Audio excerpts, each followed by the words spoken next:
Coming up on this edition of Press Watch 2012, media bias, what this taboo term even means, and how it's been a factor in the decline of public trust. Rising to the challenge or on the attack, are reporters going too far in their search for the truth? And later, Press Watch's bravos and blunders, what comedian is turned off by post-debate discussions of women, and what PBS reporter got it right. And speaking of debates, we'll tell you what media website post is anything but sober.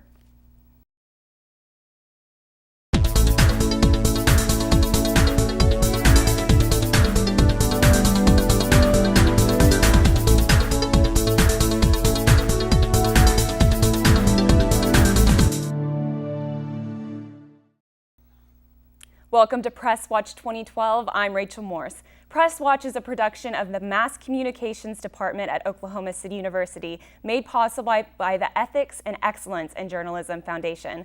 We're looking at national news media coverage of the presidential campaign and the news media in light of ethical guidelines within the professional journalism community.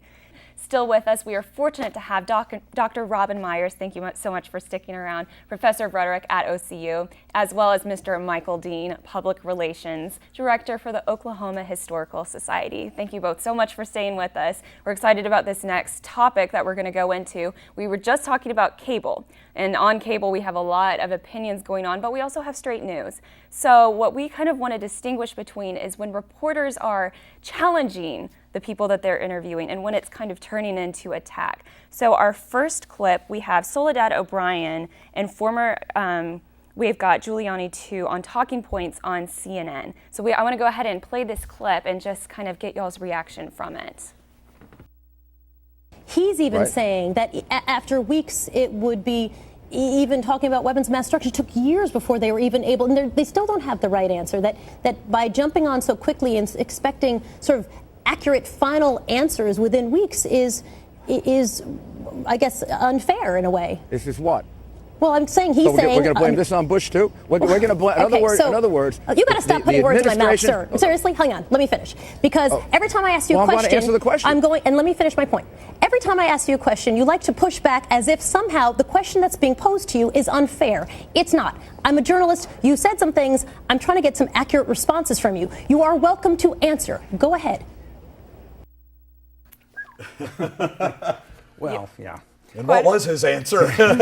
Exactly. This is the problem when journalism gets confused with entertainment, and when journalists become the sort of object, the center of the attention, and conceive of themselves as being the ones pushing the agenda rather than just asking the questions.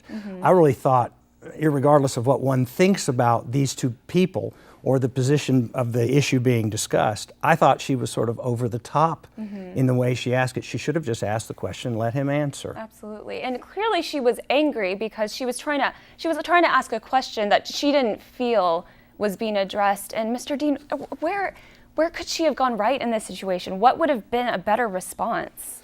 I think if she had, she was visibly angry.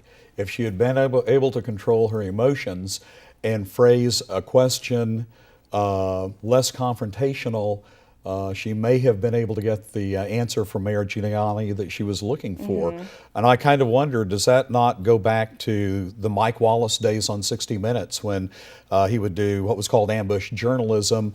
And we thought he was confrontational then, but what he was doing then, I think in the early 1970s, mid-1970s, pales and is nothing compared to what we're seeing today, not just on CNN, but on the other cable networks as well. I think that she needed to control her emotions, and she needed to formulate the question in a non-confrontational way. And it kind of blurs the line between something that's supposed to be a straight news program and not necessarily just an opinion show. Absolutely. Yeah, and I want to go ahead and play our next clip, which we have Andrea Mitchell and Governor Sununu on MSNBC. So let's go ahead and play that and see what you guys think. What people saw last night, I think, was a president that revealed his incompetence, how lazy and detached he is, and how he has absolutely no idea how serious the economic problems of the country are.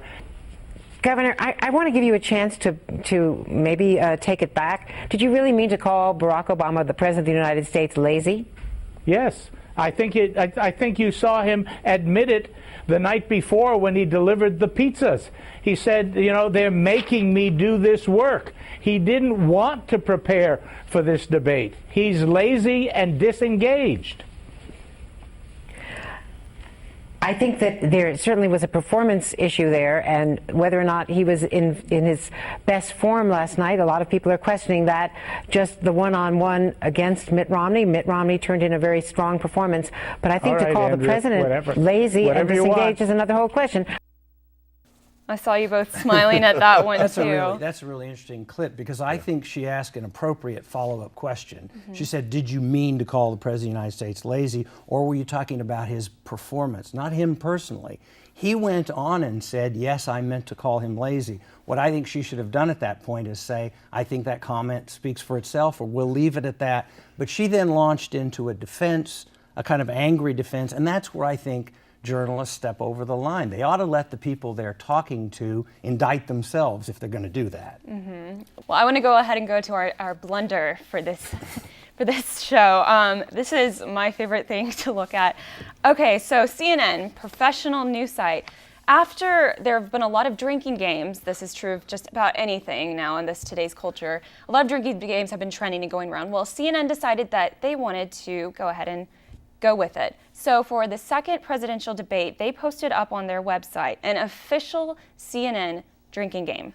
And the only caveat in this game, which was tongue-in-cheek, is that it said pick your favorite beverage, be it wheatgrass or whiskey. And some of the rules in this presidential debate hydrate, included taking a sip if the candidate mentions middle class, and I think SIP stands for something else probably. Chugging for the duration of the handshake, and sipping each time a candidate says the American people. Well, I put this on their website. On their website, yes. Again, this is entertainment. This is something to make watching the debate, which might otherwise be boring to lots of people, more fun because people get drunk. I mean, this is exactly what we're talking about. That sort of diminishes the whole credibility of the idea of reporting important news to people. It certainly shows, I think for some people, it shows their news value or their lack of sense of news value. Right. And you know why they're putting this on there? It's because eyeballs are going to go here. Yeah. People are going to click on this. It's a fun, funny thing, but it's not news. And I think it takes away from their website as a news website.